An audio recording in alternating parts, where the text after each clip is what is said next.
Hi there, listener, and welcome to episode 67 of the Ski Podcast. Firstly, I'd just like to thank Switzerland Tourism for supporting us. We wouldn't be able to put this on without them. And don't forget that you can never miss an episode by subscribing to the Ski Podcast on Apple Podcasts, Spotify, and you can even listen to us on your smart speaker. Now, today we've got some really interesting topics. We're going to be going behind the scenes at Ski Sunday.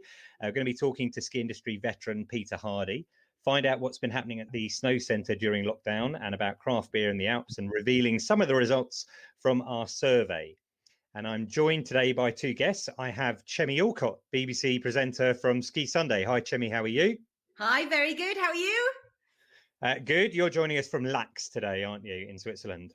I am a very fortunate lady right now. Sorry. Yeah, you did tell us it was snowing.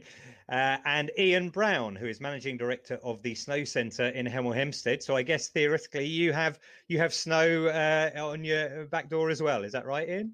We have some great snow, indeed. Excellent. Well, we're going to be talking about that a little bit more as we go on. But let's start by asking my favourite question for my guests. When did you last ski? So, Chemmy, I guess it's probably going to be the soonest for you. Go on, break our hearts. When did you last go skiing? This is really difficult because I feel really guilty for telling anyone that I'm having an amazing time. I am out here working. I'm going to pave the way for this. Okay? I am out here working. It's an amazing opportunity. It's been my dream to present Ski Sunday. I am in a solo bubble, so I'm spending a lot of time alone without my family, without anyone. I haven't touched anyone forever in a very positive way. But I did get chest deep powder this morning. I choked on the powder. It was really crazy. But since then it has rained. And I think we got the best of the few hours. But yeah, the snow out here, it was crazy this morning. Okay, well, that's made us feel really good. And this will be the second podcast in a row now after our last episode when we had Andy Butterworth reporting about chest deep powder in St Anton. It's really all happening to make us feel bad. But Iain, tell me, when did you last go skiing? Well, funnily enough, I skied on Sunday because we had that dump of snow, didn't we, Saturday night? So myself and my wife on Sunday lunchtime took our skis round the back of our house to a couple of fields, yomped across a couple of fields where there was a little bit of a slope to go down, a little bit of slush, bit of grass, and just enough snow to get a couple of runs down. So for an hour, we had a great time. Well, that is brilliant, Iain. I know there has been snow across a lot of the UK, and we're going to talk about, some of it that's been indoors as well as outdoors later on. But sadly, we didn't get any down here in Brighton, but our time will come. Now, we have been talking on the podcast a lot about when we are going to get the chance to ski next.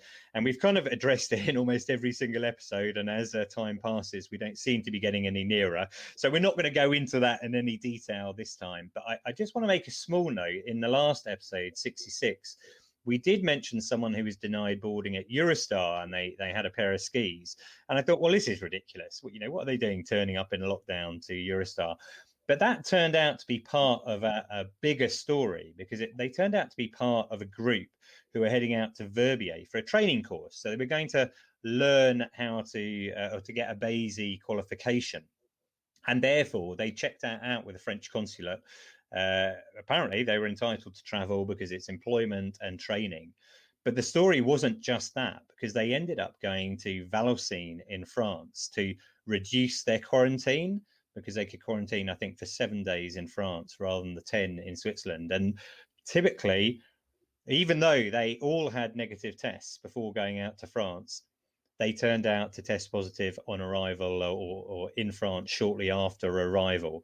And that has caused some more negative news. But tracking back to that original article about someone trying to get onto Eurostar, they had checked it with the French consulate. They were entitled to travel, and that's why they were going.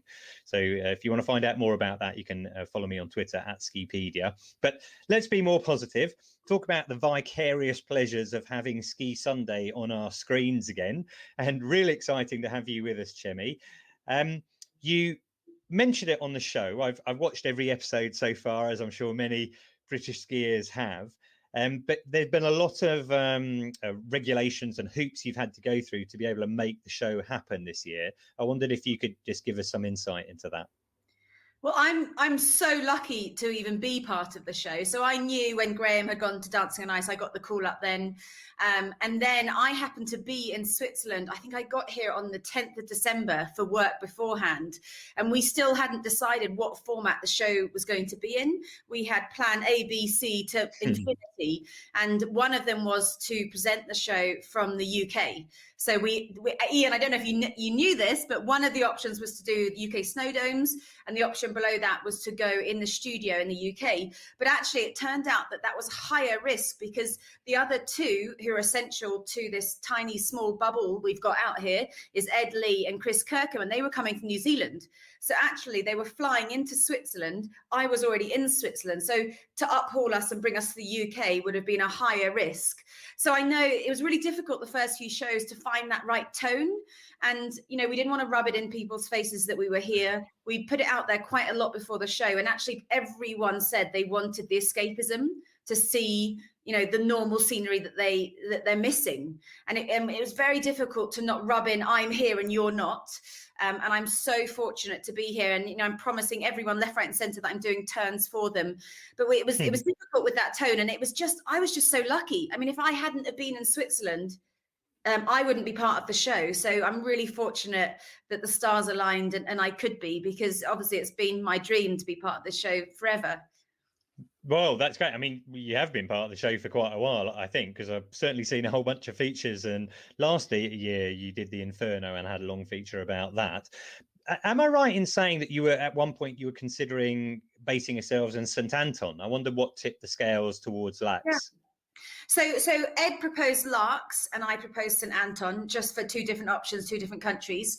Yeah. And it came down to COVID protocols. Laax are really on it. And the fact that Laax has been running over an app system for nearly the whole resort, from buying tickets to any food on the hill for quite a long time. So when you go to the restaurant at the top, you're not allowed indoors, as everyone knows, but you sit there and on your table, you order your food, you pay for your food, and then it comes out a hatch. So there's hardly any human connections at all. Also, the fact that the bottom of Laax, I don't know if you guys have been, but there's a huge new gondola, but there's also a little small bubble and a chair that takes you to the same place. So we can filter the kind of crowds that they're operating at very low capacity right now. I didn't see anyone out on the mountain this morning. It was really, really rare sights. So I think that was a really big call. Obviously, if we were here, we got to cover this big Laax Open, an amazing event. If we were in St. Anton, I might have got to do a camera run on the Women's Hill. So yeah. I love both resorts. I'd never been to Laax before, but they're treating us amazingly. And it's fun to be somewhere different. It's a very different mountain for me as an alpine skier to ski on. Lots of rolly, mellow terrain. I think there's 2 steep slopes that I can say that I've ripped down. So it's fun. Excellent. Yeah, well, I went out to Crans-Montana in December, around the time that you arrived into Switzerland, while it was still legal and possible to go over there. And all of the systems they had in place there, I was very impressed with, in terms of making sure there was social distancing as far as the lifts are concerned. I mean, there were very few people out there, but also every time I went into a restaurant, there was an app you had to fill in, and it's down to which table you're on. And so in terms of, test and trace, there wasn't an option there. You had to do all of this information. You mentioned the course run there. You would have done that in St. Anton. That was going to lead on to one of my next questions, because obviously Graham has previously done a lot of the course runs. Would you have done these course runs if you've been able to then? I've been training up for it for about 6 months. I think physically I could do it. I have to let go of my ego, because the reason I retired from being a racer myself is that if I crash at speeds now, my right leg, which I've historically broken a lot of times, won't handle it, and they would have to amputate my leg from my knee down, because I don't have any bone there. So it's something that I want to be prepared for if there's an opportunity. Graham does it so well. I wouldn't want to replace what he brings to the show at all. But I think it's a really fun challenge. And, you know, I'm a mum of 2 now. I'm reaching near 40s. I think it would be really fun to try and still do it, but from an entertainment point of view, not a racer's point of view. Yeah, well, you don't have to do it in that time, but I'm always impressed at the ability to be able to ski what is, however speed you do it, a very difficult course, and to be able to describe what's going on at the same time. And that is, that's a challenging skill. So maybe something that you'll take on perhaps next season for one of the courses? Yeah, I mean, I'm putting myself in a position, Iain, where I can be physically ready to try. It's really difficult though, because there's no training opportunities. You know, I'm a coach now, but when I set a course, it's not like I could go and have a few runs to check myself physically that I'm safe doing it. I'll only do it if I'm safe. You know, I'm not going to jeopardize being a mum to my boys or coaching my team just to have a go for my entertainment. But I would, you know, there's part of me that feels like I do have unfinished business, and that would be a really nice kind of circle to end it with. I mean, I did wonder, I don't think the timings worked out in the end, but you know, you are allowed to travel within Switzerland. I don't think you're going out of Laax itself at the moment. Have you considered going to the other resorts, say Crans-Montana, when they had the ladies downhill there more recently? Yeah, like you said, it's not illegal, but we are completely trying to minimize any risk and COVID protocols by staying here. We only go, we've got a separate car. So I bought my team van with me, and that's how I go to the supermarket. We don't cross over. We're just trying to be as safe as possible. In fact, Ed and I are important to the show, but it's our cameraman who's the most important. Right. Because he's just a legend. So, you know, if something has happened to Ed or I, one of the others could sort it out. But it's Chris Kirkham, who is magic behind the camera, and he would be, you know, he's right. But you do obviously see, you know, Ed and Chris while you're in Laax, because I saw on Twitter that you cooked him a very appealing meal the other day and took it round to him. So actually, Ed is doing most of the cooking and bringing it to my door. But that evening, I want to help. And my brother's got this great pork recipe with pesto and Parma ham. And I was like, oh, great. And I didn't realize I was supposed to cut it up before I cooked it. Iain, I'm not sure if you saw this, but I baked it in the oven, and it was absolutely amazing, but it did look very phallic, and no one else ate any. I had to eat this whole phallic symbol myself over like 3 days. Yeah, it didn't look so good on Twitter, that's for sure. But you are still getting to see your co-workers, apart from just when you go out and film. Yeah, I mean, we can go out and see each other. If we have a team production meeting, we have it on Zoom, or we go out and we stand outside in the open. It's kind of weird, but yeah, that's that's the new way of life, isn't it? Well, it certainly has been very different this year, and obviously it's very different for you as well, because you have, you know, a young family. I think it's Lockie and Cooper, and I interviewed you just after Cooper was born when we talked about, you know, your fitness regime and everything like that. They're in the Alps as well, I think. It must be quite difficult being apart from them. Yeah, they're actually in Switzerland as well. They're in Nonda. So Dougie's still coaching an athlete called Gigi Gorringe, an amazing young talent who we've been coaching since the first lockdown. So I did all the physical training with her, and then and she is doing remote schooling. She's A-level year, incredibly talented academic student as well. So he's coaching her. And obviously I'm here, which means the boys have to be out. And we've got an amazing nanny who's been living with us for a year. Used to be an Ibiza girl and now has fallen in love with skiing, which is fantastic for us. And yeah, Lockie, we got to have a massive turning point with Lockie recently. And I think everyone really knows I put the boys on skis quite early. I think Lockie was 15 months, and the same for Cooper. But this year when we were in Finland and he was, you know, almost 4, so 3 3/4, he found it. He got like the passion, and I realized he'd been sandbagging for so long, because when I let him go off his reins, he could turn and everything. Basically, I had this great tip, because I took him to the park with all the rails in it and boxes, and he had to turn around them. They were like, it was fun for him because he had these forced, you know, areas where he had to turn. So that was my top tip for kids: just put them down the free ride park, and then they have to turn or learn to jump. Okay, well, maybe at some point, once you've finished your BBC side of things, then you'll be able to get together and he can try the half pipe or the super pipe as it is in Laax. I got one final question for you, Chemmy. Graham, you mentioned before, he's obviously not on Ski Sunday this year because he's taking part in Dancing on Ice. Now, you are very experienced in that. I think you came fifth in the 2012 version of Dancing on Ice. So I wondered if you had any tips for Graham to try and help him get to the latter stages.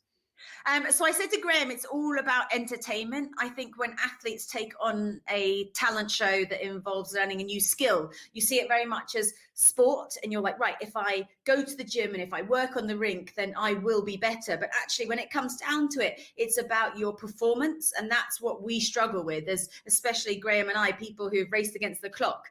So it's all about like looking to the camera, appealing to the audience at home. I mean, when I came fifth and I got knocked out, the guy who went on to win the show, Matt Wolfenden, said, "Oh, you would have been so much better if you'd, looked to the camera and acted to the camera." And I'd done 10 weeks and I didn't even know where the cameras were. I was so focused on the skating. So I think it's really important to be tongue in cheek, but also know that it's about what the people at home see.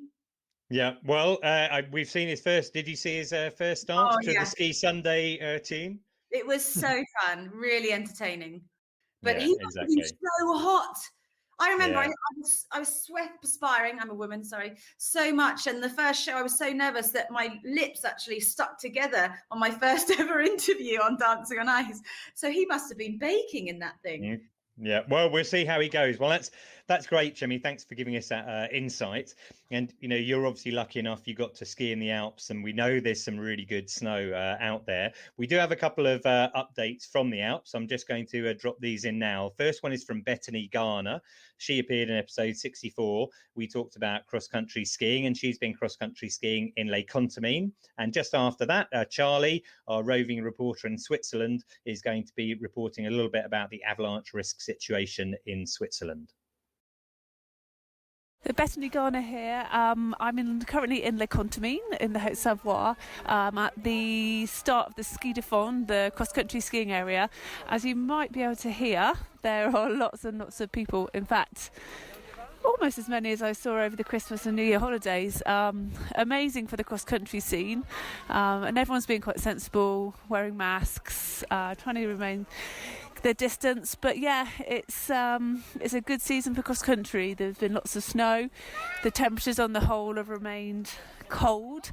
All the trails at Les Contamines are currently open, and as I think is the case in most of the ski de fond areas. So yeah, it's thriving is all I can say, and it gives people the chance to actually do something outside because obviously the lifts are still closed. So in regards to that, as we have heard, the lifts aren't going to open for February half term. I think not many people were surprised, and we'll see whether they open at all this season in France. I think unlikely, but let's see what happens. And obviously in France we have got our 6 p.m. curfew, which I think for a lot of people is bearable at the minute. A lot of people are staying in anyway. I think if that 6 p.m. curfew continues into the lighter evenings, it might not be quite as easy, but again we'll have to wait and see. But I can report back, we've got lots of snow, we've had a few temperature fluctuations, but on the whole it's been a very good winter for snow. Cross-country skiing is thriving, people are enjoying themselves, and I think everyone here knows they're very, very lucky. Hi all, this is Charlie with a brief update on the snow conditions out here in Switzerland, and also some points to bear in mind with regard to staying safe when skiing off-piste. This weekend just gone, I took part in the ski touring course with the Mammoth Alpine School, focusing on tour planning and avalanche safety. We're based on the Furka Pass, which is 10 kilometers west of Andermatt in the canton of Uri. And the pass road running up to 2,400 meters was used in the Bond film Goldfinger and links the eastern Swiss Alps with the canton of Valais in the west. So on the first day we skinned up from Rialp to the Hotel Tiefenbach that lies at 2,000 metres on the pass road, but is cut off in winter and only reachable on foot or by skidoo. Then the following morning we started out north towards the Albert Heimhütte below the Winterstock, and from there toured along the edge of the Tiefengletscher under the Großbielenhorn to the summit of the Kleebielenhorn. On the way down via the Sedelenhütte, there was a lot of evidence of wind slabs and snowdrift accumulations which compose a serious avalanche risk.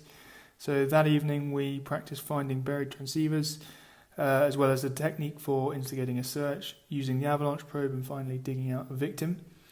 In an avalanche, most victims are buried about 1.5 metres below the surface, and it's actually very hard work digging out that amount of compacted snow, even amongst 4 people working flat out. Not to mention the time pressure, with the chance of survival rapidly falling off after 15 minutes of submersion. The guide actually said it would take 30 minutes for the rescue helicopter to arrive, and that was in very good weather conditions. So it just makes you realise how scary it would be to actually be in that situation for real, and it means you must be absolutely confident with the procedure and have all the right kit with you before you even contemplate going off-piste. The following day we toured up to the Schafberg, and then from there skied down into Rialp, which was 1,000 metres below us. On the way down we dug a snow analysis pit and were able to see the weak sugar granule-like layer 1 metre below the surface that's making the conditions this year so dangerous. 11 people have actually died in avalanches in Switzerland in the last 2 weeks, with the last 2 being experienced mountain guides, and the current avalanche warning level is 3 for the majority of Swiss Alps. As mentioned, the current dangers are most related to a bad concoction of old snow and also wind slabs. Remotely triggered avalanches are also possible, which means that you could be walking down in the valley and trigger an avalanche high on the mountainside above you. And additionally, it's possible for whole slopes to give way and not just for isolated avalanches to be triggered. Given this, you should avoid all off-piste slopes above a gradient of 30 degrees, which is about the same as a blue run or a gentle red run. And moreover, the avalanche danger areas are currently located on all slope aspects above 2,200 metres. Above 2,000 metres, the snow level is about 1.2 to 2 metres, and the snowpack has very poor stability, especially in southern portions of the Valais, which includes Verbier and Zermatt, as well as in the canton of Graubünden, which includes resorts such as St. Moritz, Flims, Laax and Davos. More snow is on the way this week, so I would say that the avalanche risk could be heightened still further. But that's all from me for now. Stay safe, and if you're in any doubt of the risks, don't go down. Hi there, Iain here. Just to confirm, Charlie was right, and the avalanche risk has increased considerably due to the extra snow, and it's now up to 5 in many areas across Switzerland. So if you are considering skiing anywhere in the Alps this week, please be very careful. So back to the UK then. Iain, you mentioned to us that you were skiing in your back garden or just around the back.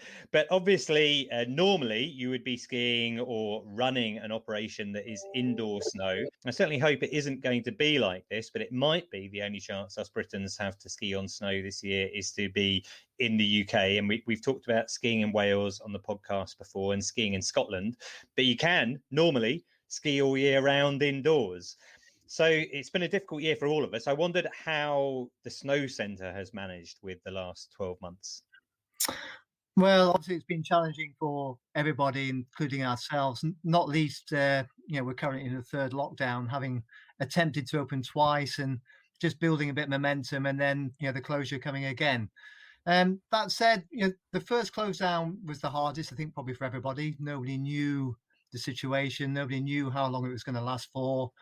Guidelines were coming out around, how to operate in such circumstances, with social distancing and hygiene being the key elements. But a lot of it was quite ambiguous and being left to operators, not just ourselves, but gyms and restaurants and hospitality to interpret the guidelines they felt were right for their business.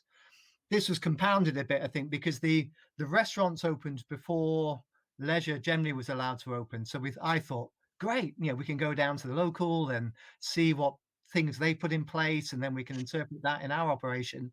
And a few of my team had also gone out in that first week, and we all reported completely different experiences.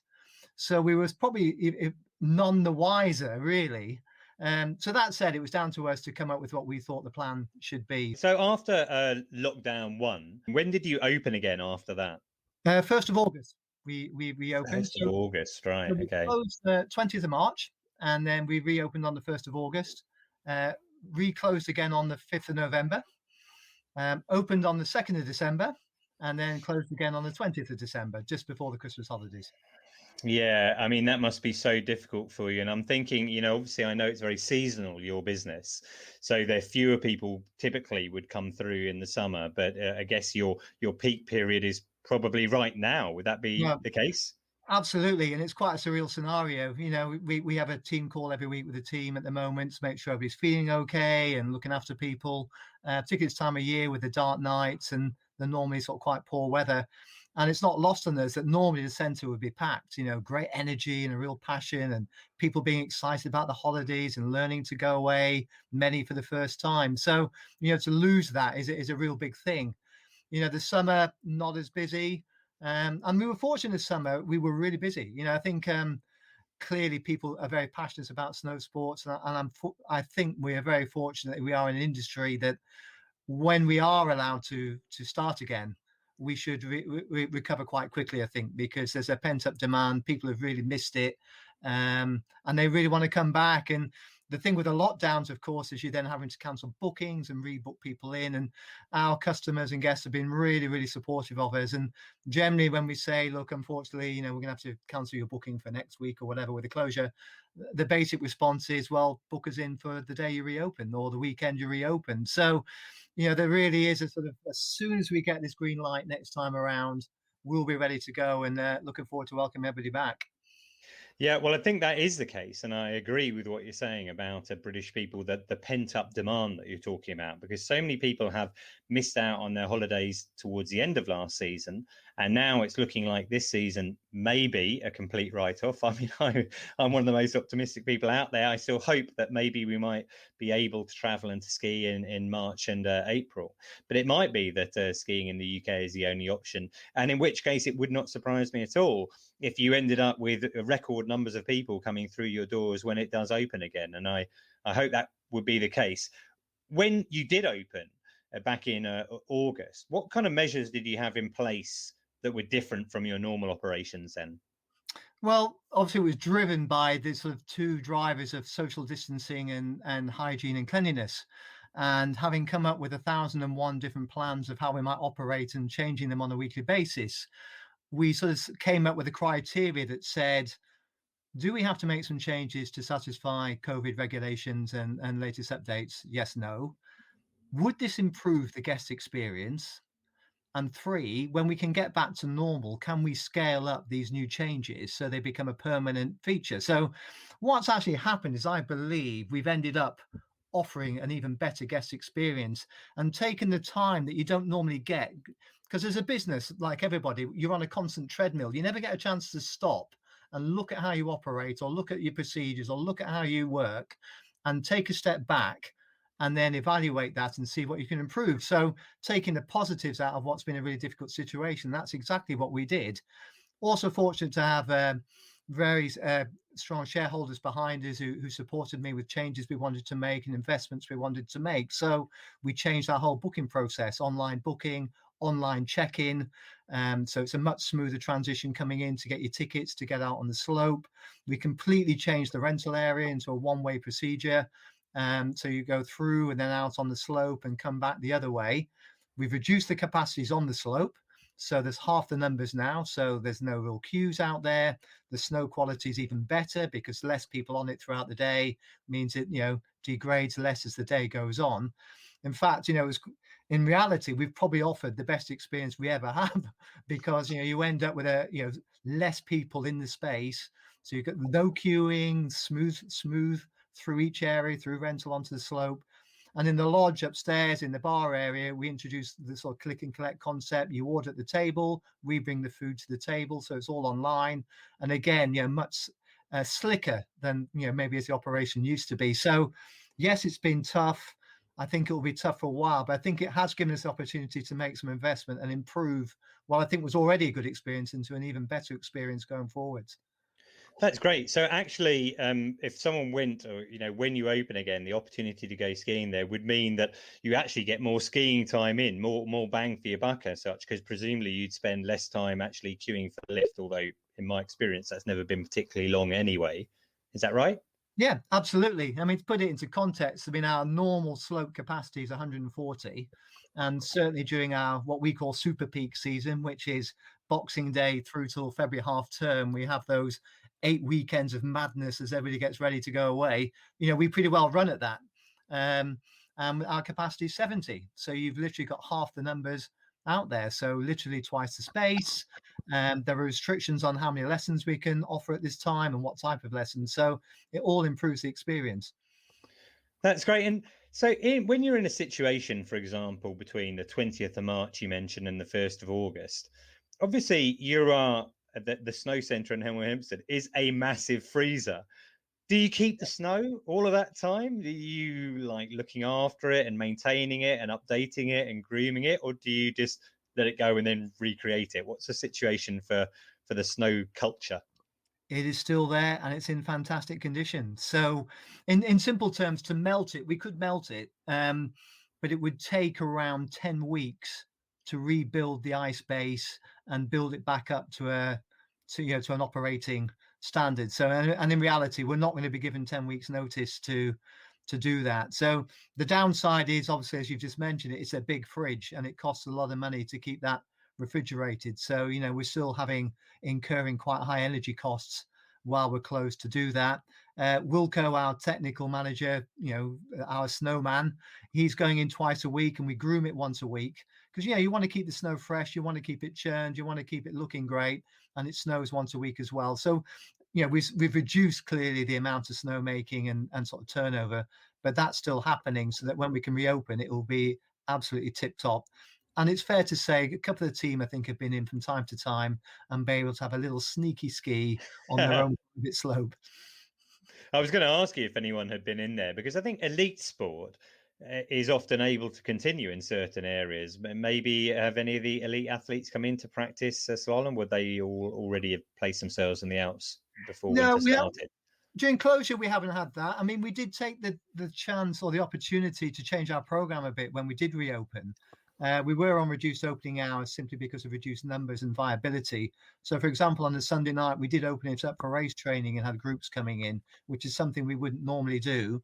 And while we're closed, we have had film crews in. In fact, we've got a filming going on tomorrow, because as Chemmy probably knows as well, filming can still take place in indoor facilities during this period. So we are having a few inquiries and taking the opportunity, because again, that's something we can't normally do, because to close the centre for a day for a film crew to do a 1 hour shoot or something just isn't viable. But now it clearly is. So that's created a different opportunity for us. Okay, that's interesting. Dare I ask what it is that they are filming?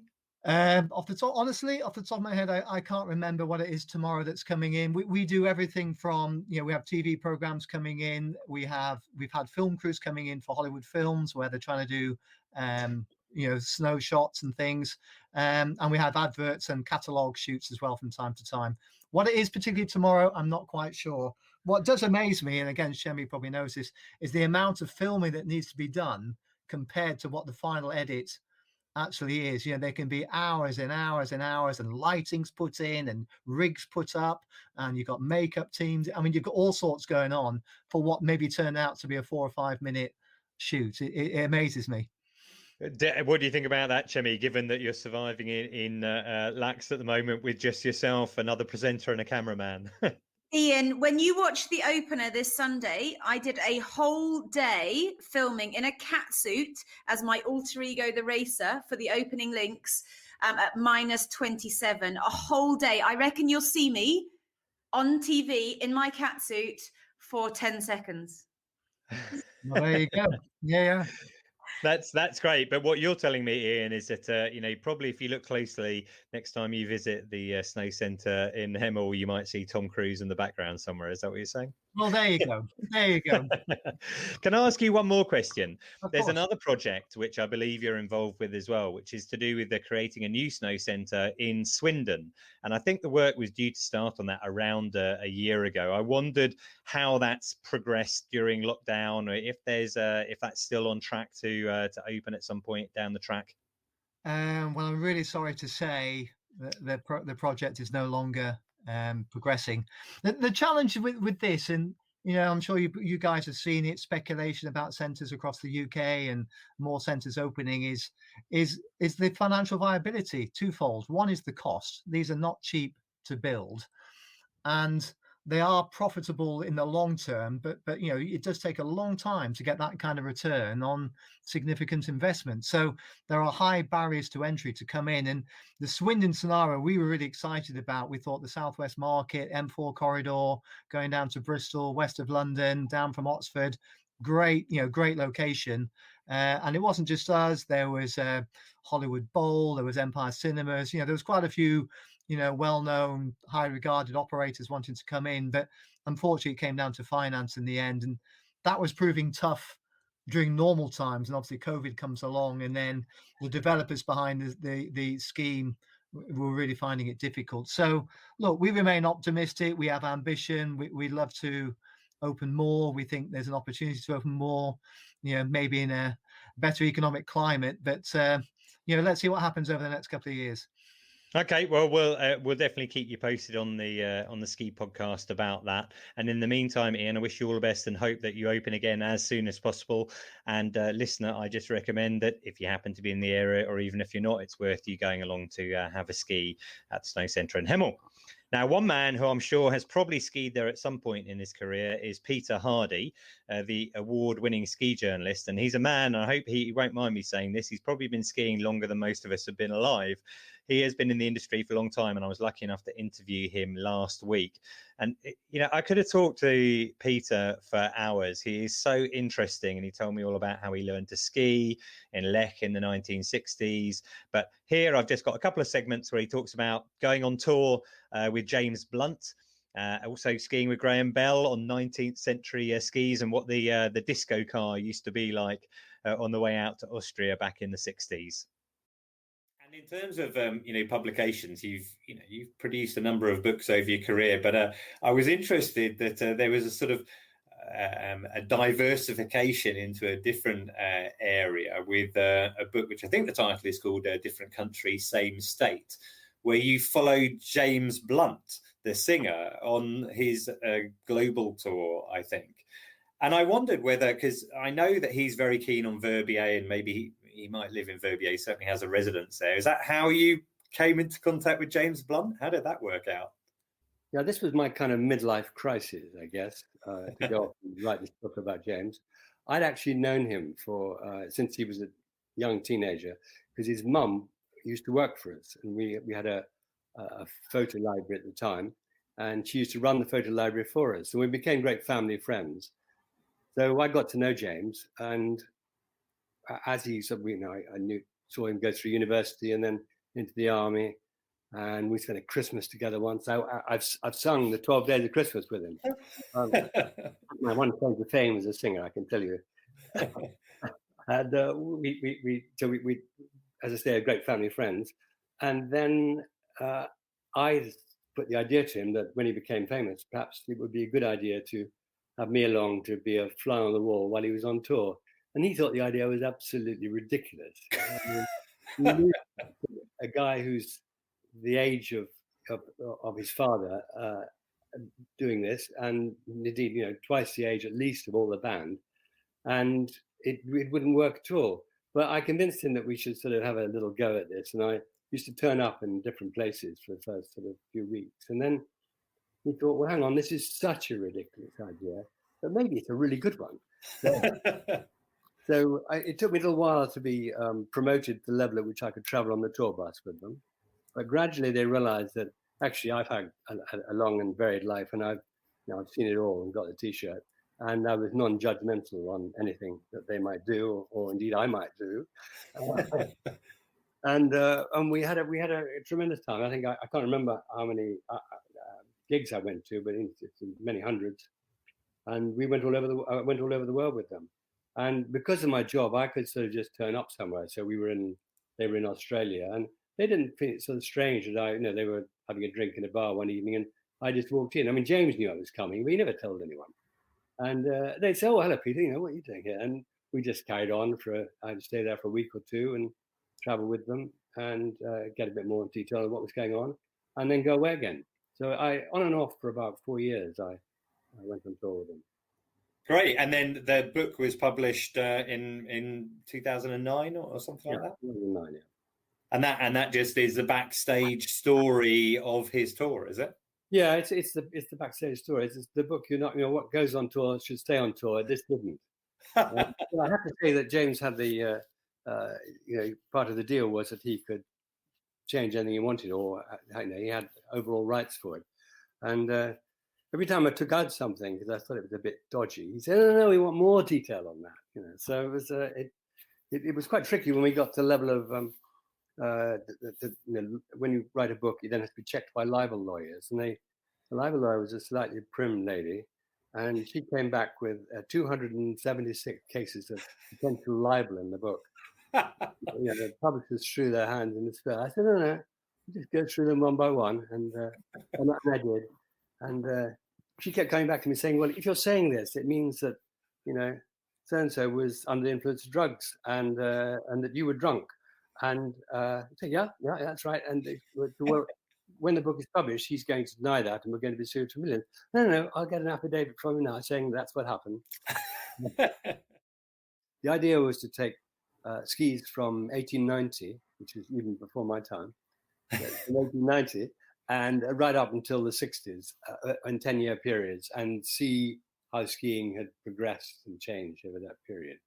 So when we got to Cervinia, which is where we did it in summer, we had all the right clothing, Graham and I. We were dressed up in Sherlock Holmes type clothing, and the producer of the movie said to me, "Look, Peter, what we really want is for Graham to fall over, arse over. We really want him to fall over in the middle of all this.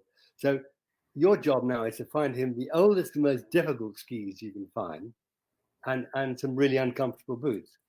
So I rose to the occasion, and I gave him a pair of, which I own, a pair of 1890 skis. They are enormous planks. I've never actually measured how long, but they're certainly they're certainly pushing towards 220, I should think. And they're wide, and there's no side cut. What's a side cut? Yeah. And the binding is a piece of metal that's been made in the local blacksmith shop. As a sort of toe piece, and this comes round to a strap at the back, a telemark strap, if you like, but it was pretty early telemark, which was, in this case, the leather on that was pretty hard and old, as you can imagine. They'd been sitting in a house with central heating for the last 50 years or something. So I softened up the leather a bit anyway, and gave him these. He looked a bit taken aback, Graham, when he looked at these. And the boots were a pair of boots that you would have worn on a farm in 1890, 1900, maybe they're a little bit later, but they were just hobnail boots.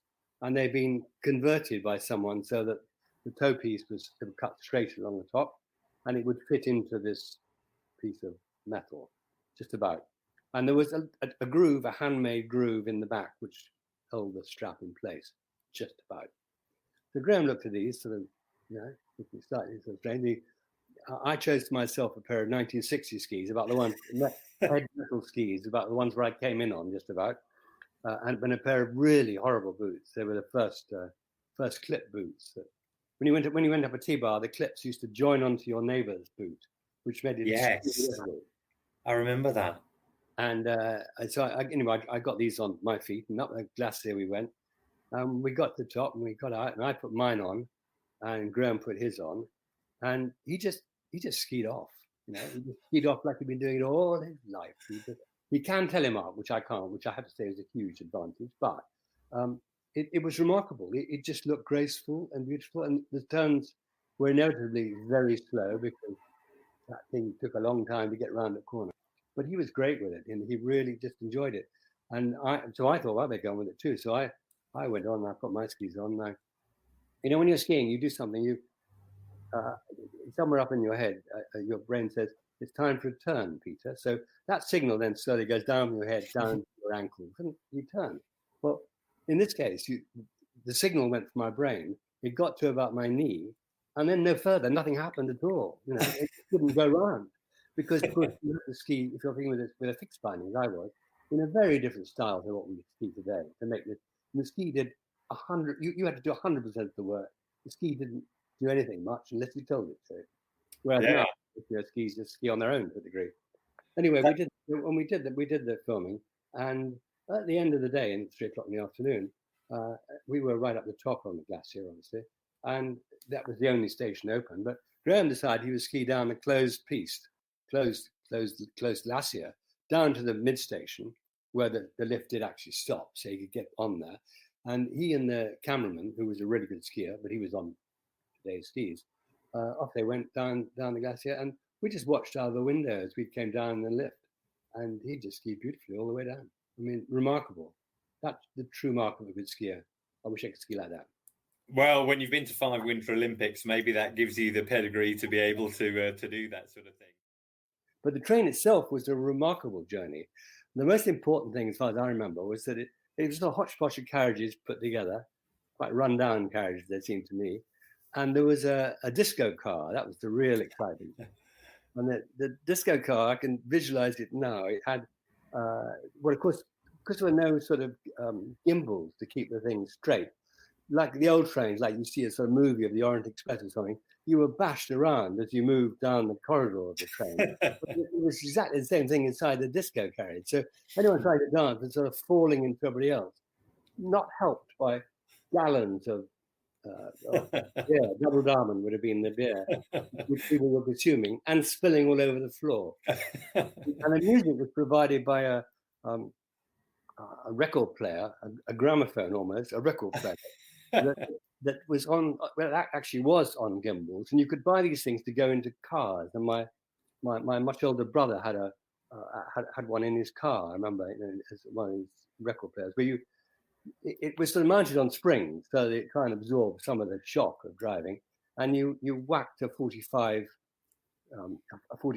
record, and anyone knows what that is, a 45 into the sort of slot, and away it went.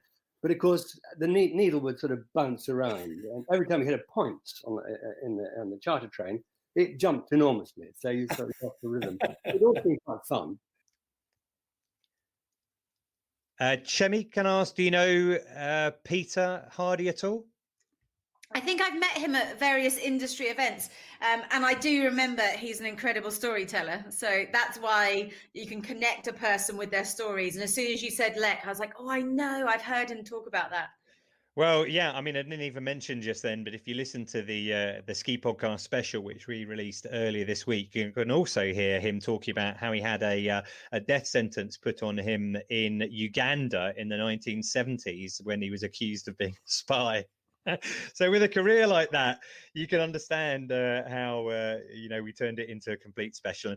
Listener, other Ski Podcast specials you can listen to if you want to track back through our catalogue include about train travel, electric vehicles, picture organic clothing. There's loads of stuff in there. But let's just jump back to the Alps for a moment. And someone else who I was lucky enough to interview earlier this week was Tim Longstaff from Sapordi Brewery. Now, they're a boutique craft brewery based out in La Plagne, and I talked to him about some of the beers they make. I'm joined today by Tim Longstaff from Sapordi Brewing Company, which is a craft beer which is brewed out in the French Alps.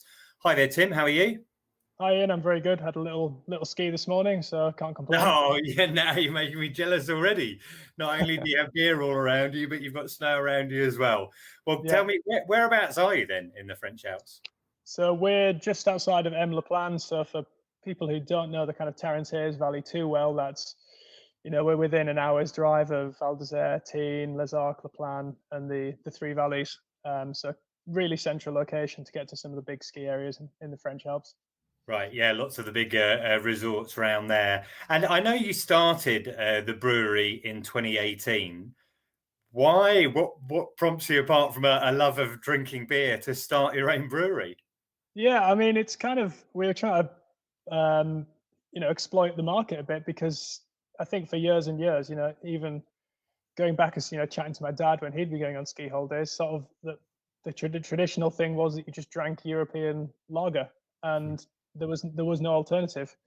And I was growing up in the UK and going to university when the craft beer boom really kicked off in the UK. So I was drinking all the kind of new styles of IPA and pale ales that were coming out. And I did my first winter in the Alps in 2013 and kind of thought a brewery would be quite cool in the mountains. I never thought much of it for a lot longer down the line, and I kind of assumed someone else would do it. I didn't actually think it would be me and my business partner. That's great. And what about the name? Where does that come from? So that's the Sapordia is the kind of old Latin word for the Savoie. So kind of direct translation is the Pays de Sapin. It's like the land of pine trees, land of fir trees, basically, which we are kind of looking out the window here, totally surrounded by. And we actually, so kind of the Sapin has then kind of gone on to influence our logo. So we got the kind of tree logo, and it's also used. We actually use the pine needles in our most popular beer. Okay, so what type of beers do you do then? You've got a range of several of them, I take it. Yeah, we've got a core range of 4 beers and kind of a couple of beers that maybe appear every now and then, depending on if we've got the capacity. So we do 2 IPAs. So there's Lost in the Woods, which is our flagship beer, and that's the one that we filter through pine needles. We've got Cosmic IPA, which is named after the Cosmic Couloir in Chamonix, and that's our kind of more American, slightly stronger in alcohol IPA. We've got 73, which is our Pilsner. It's called 73 because that's the sort of postcode for the area of France we're in. Yeah, the Département for Savoie. Yeah, exactly. And our other beer, our new beer that we launched this summer, so it's not really kind of had much chance to be seen in the wild yet because of lockdowns and bar closures. It's called Liquid Fog, which is a hazy pale ale. So unfortunately, I think with the situation at the moment, we might not be trying it this winter, but maybe in the summer and definitely next winter. So if people want to try some of those beers you just mentioned from the Sapordia range, whereabouts can people do that? Yep, so depending on where you're skiing, you should hopefully be able to find us in the French Alps. If you're in the Haute-Savoie, we will have stockists next winter in Morzine and Leger. If you're over in the summer and the winter in Chamonix, we've got numerous stockists there. To name a few, Bighorn, Beckett and Wild, the Delice, the Vert Hotel. Hopefully I've not missed anyone out. And then if you're in the Savoie, so we will be available in all major ski resorts in the Savoie. So that's kind of Espace-Killy, Trois Vallées, and the Paradis Ski. So a few areas there. In Tignes, you've got Box Bar, which is in Lavichere, which is they do amazing burgers as well, so they're worth checking out.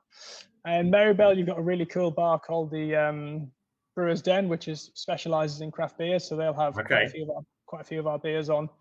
And we should be in a few more hotels as well this winter. So if you're staying in a hotel, you might be lucky enough to see our beer on tap in the hotel bar as well. Great. Well, amongst the many things that we're going to look forward to, you made us jealous at the beginning talking about the snow, and we'll get the chance to do that again. But also just to sit down after a day skiing and have a beer is a pleasure. And I'm not a beer expert, but I think those people who are will certainly enjoy a craft beer that has been brewed out in the Alps and something that's been filtered through pine needles. Sounds amazing. Pine needles, yeah. We got some videos of that on our social media channels. If you so if you do a search for Sapordia Brewing, we'll appear on all major. Okay, great. Well, I'll drop some links and maybe a video into the show notes as well. And otherwise, Tim, thanks very much for speaking to us, and good luck in getting everything ready for the summer and next winter. Perfect. Cheers, Iain. Tim also mentioned in that interview there how he'd been ski touring, very popular in the Alps at the moment. But something that hasn't been done quite so often, and just in our Team GB segment, I'd like to mention Jan Farrell's retirement as a speed skier. Chemmy, I wondered if you'd ever tried speed skiing or if you'd ever met or interviewed Jan Farrell in your time. Actually, we're doing a feature on aerodynamics next week, and I do go over 95 miles an hour, but it's just something that we set up on the side of the hill. I have to say, I was really surprised when I was told how fast I was going, because it felt super mellow to me. I feel like I could have gone a lot faster. But I actually Instagram messaged Jan not that long ago because I was doing something in a wind tunnel. I wanted to borrow one of his helmets to see the wind drag difference. And I was working for Stratium, which is a data analysis company. And we're talking about, how much marginal gains can bring your business. And I used his helmet and it made an 8% difference compared to my downhill helmet in wind resistance and drag, and I couldn't believe that, just the helmet. The thing is, because everyone in Silverstone in this wind tunnel was like, well, why don't you use it then? Why don't you? The thing is, my shoulders, I was like stuck in one position. So I could tuck in it, I could get in the aerodynamic shoes position, but I couldn't come up and turn. So I was like, it's a bit impractical for downhill skiing, because we've got to be a bit more versatile with the shapes that we manipulate our bodies into. But he was so friendly. He sent that to me, and I've just heard that he's retired to spend more time with his family. It was a lovely post, actually. I thought, you know, he's put sport in perspective. Yeah, well, that's great that he's helped you out. And sorry, you said that feature about aerodynamics will be in one of the future episodes of Ski Sunday. Is that right?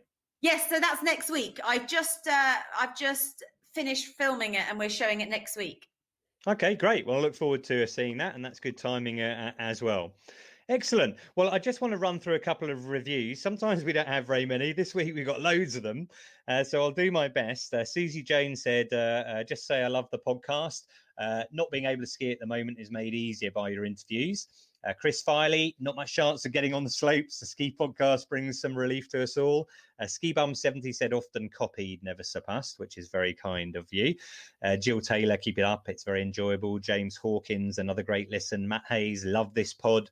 Someone called Eggfried 100, who's on the Snowheads forum, said, I've listened to quite a few other podcasts, but the ski podcast is by far the best for me. Great content, interesting guests, plus it's kept us informed through the, shall we say, interesting last 12 months.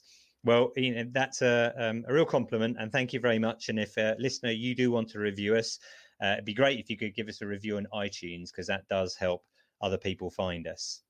Now, I had another comment from a listener called Jeffrey Fantle, who contacts us from Israel. And he said, I love your show. But can you walk me through the logistics of renting a car in Geneva to go to France? Now, he says there's a need for a special car visa, which I've never heard of, although I think I know what he might be referring to. Winter tyres, it all seems confusing. I can't be the only one who feels that way. So I'm going to have a go at answering that first, because although I tend to travel by train, I've flown into Geneva and got a car lots and lots of times. And my first recommendation is, when you hire a car, you can either get it from the Swiss side or the French side. And I always get it from the Swiss side. You don't want to be faffing around trying to cross the border into France and driving it, particularly when you hand it back. It takes ages to get to that French side of the airport. It's much easier to go on the Swiss side. And another tip I'd offer is it's often quicker just to walk to the car hire place rather than wait for the bus, because it can take ages to come, and it's literally 5 minutes or maybe even 4 minutes to walk there.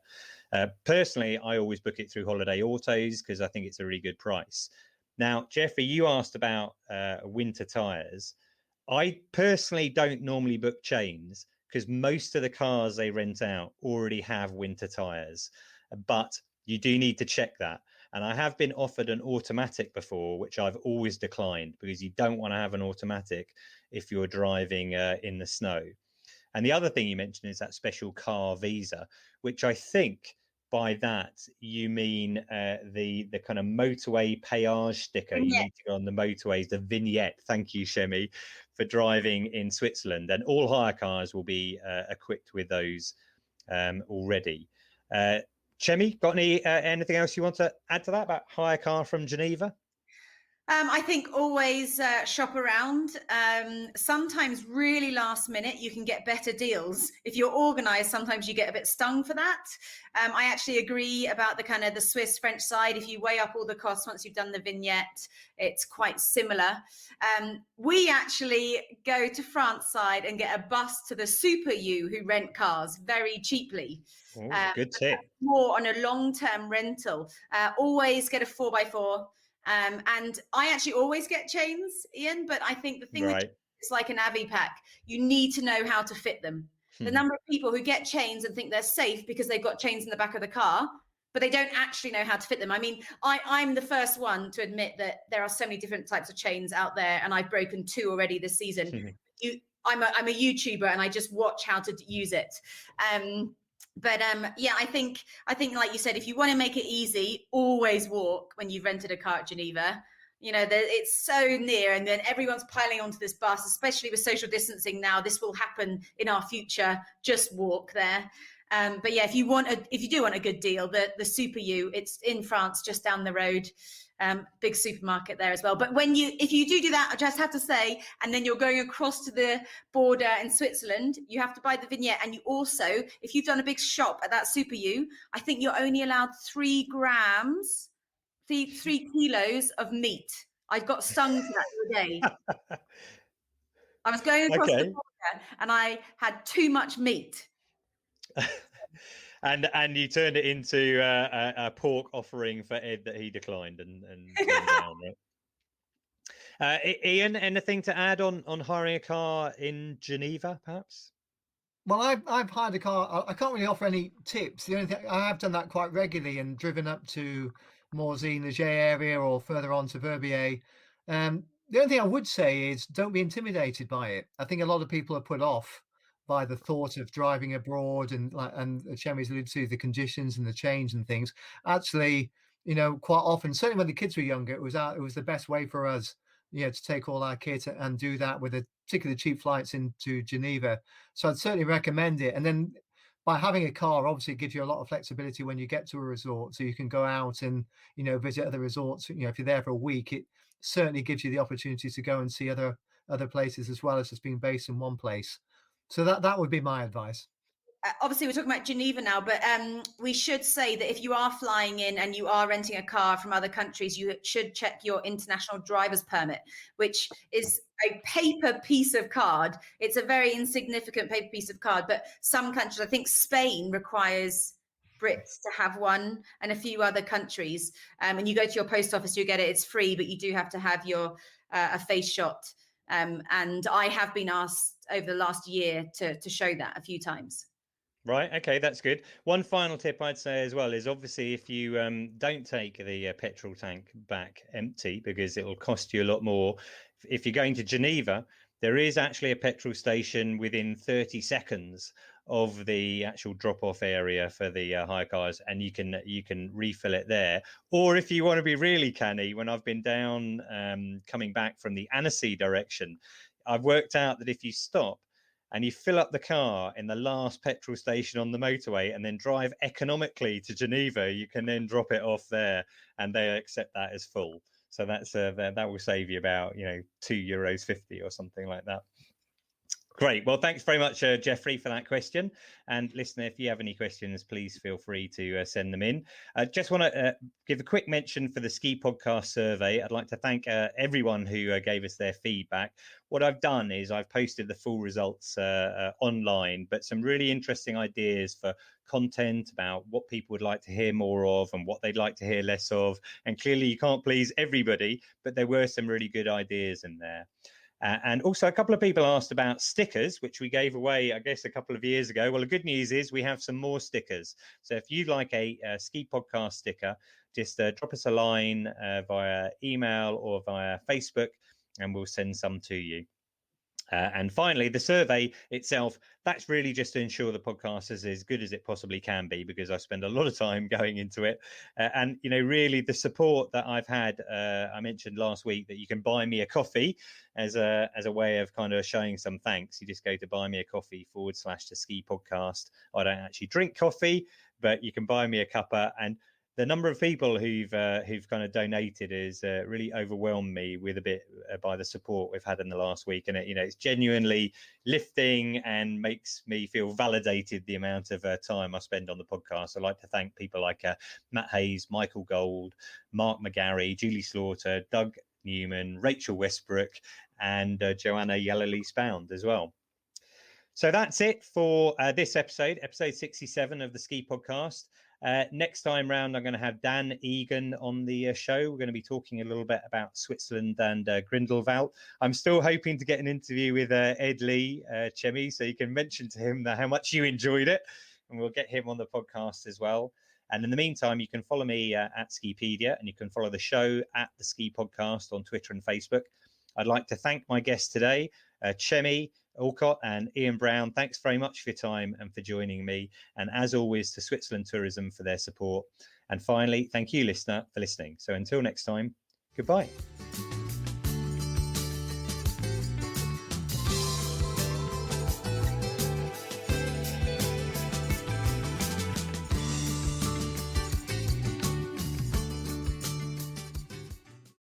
Hi there, listener. Iain here. I just wanted to let you know that you can now support the Ski Podcast at buymeacoffee.com. Researching, recording, editing and publishing the pod takes up a lot of my time. And don't get me wrong, I really enjoy it. You know, I love talking with people about skiing. But if you do enjoy listening to the podcast and you'd like to support us, then you can literally buy me a coffee, or in my case it would be a cup of tea, but the idea is the same. So just go to buymeacoffee.com/the ski podcast. Thanks very much.